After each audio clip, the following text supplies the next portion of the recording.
Alhamdulillah, nahmaduhu wa nasta'inuhu wa nastaghfiruh wa na'udzu billahi min shururi anfusina wa min sayyiati a'malina. May yahdihillahu fala mudilla lahu wa may yudlil fala hadiya lahu. Asyhadu an la ilaha illallah wahdahu la syarika lahu wa asyhadu anna sayyidana wa habibana Muhammadan abduhu wa rasuluh. Allahumma salli wa sallim ala sayyidina Muhammadin salatan taghfir biha ad-dunub wa tuslihu biha al-qulub wa tanṭaliqu biha al-'usub wa talidu biha as-su'ub wa ala alihi wa sahbihi wa man ilaihi mansub. Amma ba'd, ya ibadallah, usikum wa nafsi bi taqwallah wa ta'atihi la'allakum tuflihun. Faqad qala Allah ta'ala fi kitabihil karim, a'udzu billahi minasy syaithanir rajim. Ya ayyuhalladzina amanu taqullaha haqqa tuqatih wa la tamutunna illa wa antum muslimun. Sadaqallahul azim. Ma'asyiral muslimin rahimakumullah. Allah mengingatkan kita agar kita senantiasa berusaha menjaga, merawat dan meningkatkan iman dan takwa kita sampai kita kembali kepada Allah Subhanahu wa ta'ala. Kalimat iman dirangkai dengan takwa karena takwa merupakan manifestasi wujud nyata dari keimanan itu. Maka dari itu hadirin, kita dapat mengetahui apakah iman kita kuat atau lemah. Ini dapat diukur seberapa mampu iman kita dapat menggerakkan anggota tubuh untuk melaksanakan perintah-perintah Allah. Jika iman kita mampu menolong, mampu menggerakkan diri kita pada ketaatan, berarti iman kita kuat. Sebaliknya, jika iman kita tidak mampu menolong, tidak mampu menggerakkan anggota tubuh kita untuk beribadah kepada Allah, dan bahkan cenderung untuk maksiat atau durhaka kepada Allah wa'iyadzubillah, maka artinya iman kita itu lemah. Hadirin ma'asyiral muslimin rahimakumullah, kuat tidaknya keimanan dan ketakwaan kita tentu banyak faktor yang dapat mempengaruhi. Salah satunya adalah makanan yang kita makan. Oleh karena itu Allah menuntut agar kita mengonsumsi makanan yang halal dan baik. Allah berfirman, a'udzu billahi minasyaitonir rajim. Ya ayyuhan nasu kulu mimma fil ardi halalan thayyiban wa la tattabi'u khutuwatis syaitan innahu lakum aduwwun mubin. Artinya kurang lebih, wahai manusia, makanlah sebagian makanan di bumi yang halal lagi baik, dan janganlah mengikuti langkah-langkah setan. Sesungguhnya setan itu bagimu merupakan musuh yang nyata. Ini yang diterangkan dalam surat Al-Baqarah 168. Ayat ini mengingatkan kita untuk hanya mengonsumsi makanan yang halal dan baik, serta menghindari makanan-makanan yang diharamkan oleh Allah. Hadirin, makanan yang halal dan baik itu sungguh banyak. Karena itu tidak disebutkan oleh Allah. Dari saking banyaknya makanan yang halal itu sangat besar manfaatnya, baik bagi jasmani kita maupun rohani kita. Yang antara lain yang bisa kita sebutkan, pertama, makanan yang halal dan baik itu akan menambah semangat ibadah kita kepada Allah Subhanahu wa Ta'ala. Yang kedua, memudahkan dikabulkannya doa seseorang. Yang ketiga, menyehatkan jasmani dan tidak akan menimbulkan penyakit. Yang keempat, menjadikan pikiran seseorang menjadi tenang. Yang kelima, mendapatkan pahala. Dan yang penting adalah ridho dari Allah Subhanahu wa Ta'ala. Nah hadirin, adapun makanan haram adalah jenis makanan yang diharapkan oleh Allah dan Rasulnya, baik dari zatnya maupun cara mendapatkannya, dan jumlahnya sangat sedikit dibandingkan dengan makanan dan minuman yang dihalalkan oleh Allah.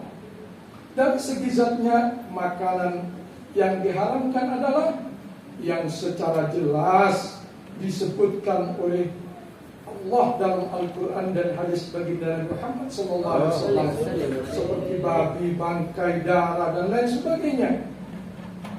Dan cara memperolehnya dari makanan itu bisa menjadi haram jika diperoleh melalui jalan yang tidak halal, seperti hasil dari mencuri, hasil dari korupsi, nyolong, nyopet, merampok, menipu, mengurangi timbangan, curang, dan lain sebagainya.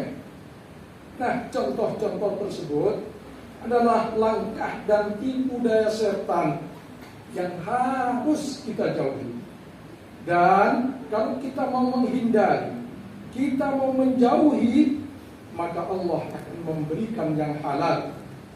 Berfirman, "Billahi minasyaitonir rajim, wa may yattaqillaha yaj'al lahu makhrajan wa yarzuqhu min haitsu la yahtasib."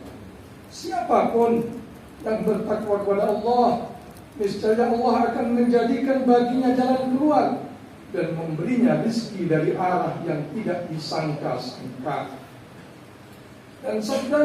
Dan disabdakan pula, hadirin ma'asyiral muslimin rahmatullah, bahwa man tarakal haram nalal halal. Siapa yang meninggalkan barang yang haram, maka akan diganti oleh Allah dengan yang halal. Hadirin ma'asyiral muslimin rahmatullah, orang yang mengkonsumsi makanan haram maka akan berdampak buruk baginya. Yang antara lain, pertama, makanan haram akan menghalangi datangnya keberkahan untuk dirinya dan mudah berbuat maksiat yang dapat mengantarkan ke neraka Allah. Muhammad SAW bersabda, "Inna nabatan minal haram, fannaru aula bih." Setiap daging yang tumbuh dari makanan yang haram, maka nerakalah yang lebih layak baginya. Makanya jangan heran kalau ada orang yang berat tidak mau diajak pada kebaikan dan ibadah kepada Allah. Mendengar adzan, dengar, tetapi gak reken. Seperti orang tuli akhirnya. Dia melihat jika di depannya mungkin ada tempat ibadah, tapi tidak peduli. Seperti orang yang buta dan punya kaki, tapi tidak bergegas untuk pergi, seperti orang yang lumpuh. Allah memberikan nikmat mungkin berupa kendaraan sepeda motor, atau mungkin juga kendaraan berupa mobil, tetapi harta yang dimiliki itu juga tidak mampu mengantarkan ke tempat ibadah kepada Allah Subhanahu wa Ta'ala. Barangkali memang hatinya tertutup oleh kotornya makanan-makanan haram itu, sehingga tubuhnya nggak mau diajak untuk beribadah kepada Allah. Harta yang dimiliki nggak mau diajak untuk beribadah kepada Allah, padahal semuanya itu dari Allah Subhanahu wa Ta'ala. Pada hadirin, orang-orang tua dulu banyak yang tidak mampu, nggak seperti sekarang. Jauh tempatnya dari tempat ibadah, berjalan kaki, dan jalannya pun nggak enak, nggak seperti sekarang. Tapi selalu datang awal dalam melaksanakan ibadah. Mengapa mereka mampu? Sebab mereka itu sadar bahwanya Allah Subhanahu wa taala berfirman, "Summa latus'alunna yauma idzin 'anil na'im." Nikmat-nikmat yang diberikan oleh Allah nanti di akhirat akan ditanyakan oleh Allah Subhanahu wa taala. Yang kedua hadirin, makanan haram akan menghambat bahkan tidak dikabulkannya doa seseorang. Dalam kitab Al-Ba'in An-Nawawi, Rasulullah SAW menyatakan seorang laki-laki yang sedang dalam perjalanan jauh untuk berhaji, rambutnya kusut, wajahnya berdebu, dia mengangkat kedua tangannya ke langit sambil berdoa, bukan ya Rahman wahai Zat yang Maha Pengasih, bukan ya Rahim wahai Zat yang Maha Penyayang, tapi ya Rabb, wahai Tuhan yang menciptakanku, ya Rabb, wahai Tuhan yang mengaturku, yang memberikan rezeki padaku. Sedangkan makanannya haram, minumannya haram, pakaiannya haram, dan ia kenyang dengan barang-barang yang haram, maka bagaimana mungkin doanya akan dikabulkan oleh Allah? Hadirin masyarakat muslimin rahimahullah. Dikisahkan bahwa suatu waktu setelah menunaikan ibadah haji, seorang sufi yang masyhur, insyaallah semua orang Islam tahu, beliau adalah Ibrahim bin Adham. Beliau berniat untuk berziarah ke Masjidil Aqsa. Sebagai bekal perjalanannya, beliau membeli kurma dari pedagang tua di sekitar Masjidil Haram Mekah. Kemudian kurma itu ditimbang dan dibungkus. Syekh Ibrahim melihat sebutir kurma yang jatuh dari meja dan menganggap jika kurma yang jatuh itu sebagian dari kurma yang dibeli, lalu diambil dan dimakannya. Selanjutnya beliau berangkat ke Masjidil Aqsa Palestina. Setelah 4 bulan lamanya, Syekh Ibrahim tiba di Masjid Al-Aqsa. Kemudian melaksanakan sholat, munajat, memanjatkan doa kepada Allah dengan khusyuknya. Di tengah-tengah ibadahnya, seorang sufi yang terkenal itu tiba-tiba ia mendengar percakapan antara 2 malaikat tentang dirinya sendiri. Itu Syekh Ibrahim bin Adham, ahli ibadah yang zuhud dan warok, yang doanya selalu dikabulkan. Ia memakan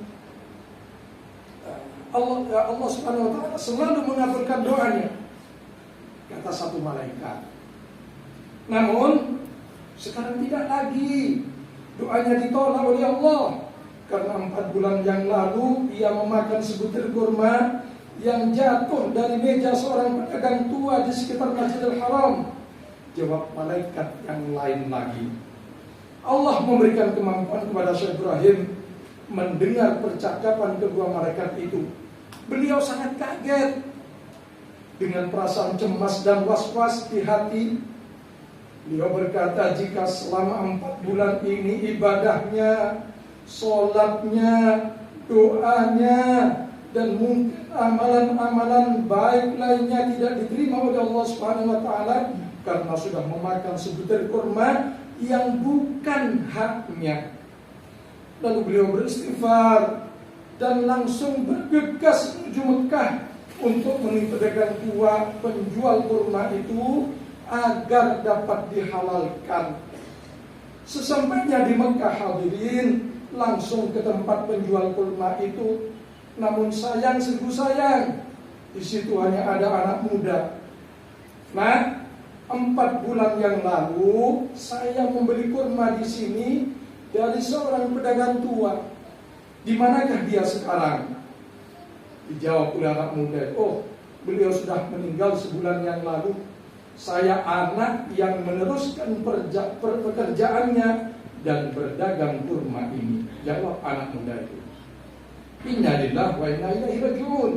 Kata beliau, kalau begitu, kepada siapa aku meminta penghalalan kurma yang pernah aku makan? Kata Syekh Ibrahim, yang kemudian beliau menceritakan peristiwa yang sedang dialaminya dulu. Lalu, sebagai ahli waris orang tuamu, tolong halalkan. Tolong halalkan. Tolong halalkan.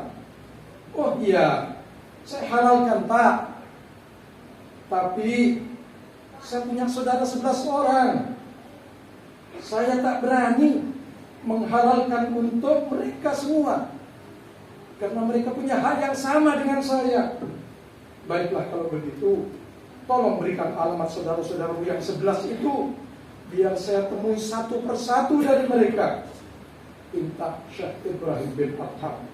Setelah memberikan alamat para saudaranya yang 11 itu, Syekh Ibrahim bin Adham menemui mereka satu persatu, dan nyatanya memang dihalalkan. Maka selesailah segala urusan dan tanggungannya kepada Allah Subhanahu wa taala. 4 bulan kemudian, Syekh Ibrahim bin Adham kembali ke Masjidil Aqsa, beribadah, munajat, berdoa kepada Allah seperti sebelumnya. Lalu beliau kembali mendengar 2 malaikat yang dulu pernah berdialog tentang dirinya. Itulah Ibrahim bin Adham yang doanya tertolak gara-gara makan sebutir kurma milik orang lain tanpa hak. Kata satu malaikat, oh tidak, sekarang doanya sudah terkabul kembali. Ia telah mendapatkan penghalalan dari ahli waris pemilik kurma itu. Jiwa dan hati Ibrahim kini sudah bersih kembali dari sebutir kurma haram yang ia makan tanpa izin pemiliknya. Jawab malaikat yang kedua. Hadirin ma'asyiral muslimin rahimakumullah, barangkali cerita yang seperti ini sungguh benar-benar menjadikan pelajaran bagi kita. Kita harus hati-hati dalam hal masalah makanan ini, karena kehidupan kita menjadi besar, menjadi orang kuat karena pengaruh dari makanan. Dan alangkah naibnya kalau makanan yang kita makan itu haram, lalu mencegah segala perbuatan kita untuk mendekatkan diri beribadah kepada Allah Subhanahu wa taala. Oleh karena itu penting bagi kita untuk memastikan sumber rezeki dan makanan yang kita konsumsi halal atau tidak, baik atau tidak. Kalau kita sudah yakin bahwa makanan dan minuman itu halal, sumbernya halal, cara mendapatkannya halal, insyaallah doa kita akan dikabulkan dan akan didekatkan oleh Allah untuk melaksanakan ibadah. Demikian khutbah yang dapat kami sampaikan, mudah-mudahan bermanfaat. Barakallahu lakum fil Qur'an al-azim wa nafa'ana wa iyyakum bima fihi min al-ayati wa dhikril hakim wa taqabbal minni wa minkum tilawatahu innahu was-sami'ul 'alim wa qul rabbi ighfir warham wa anta khairur rahimin.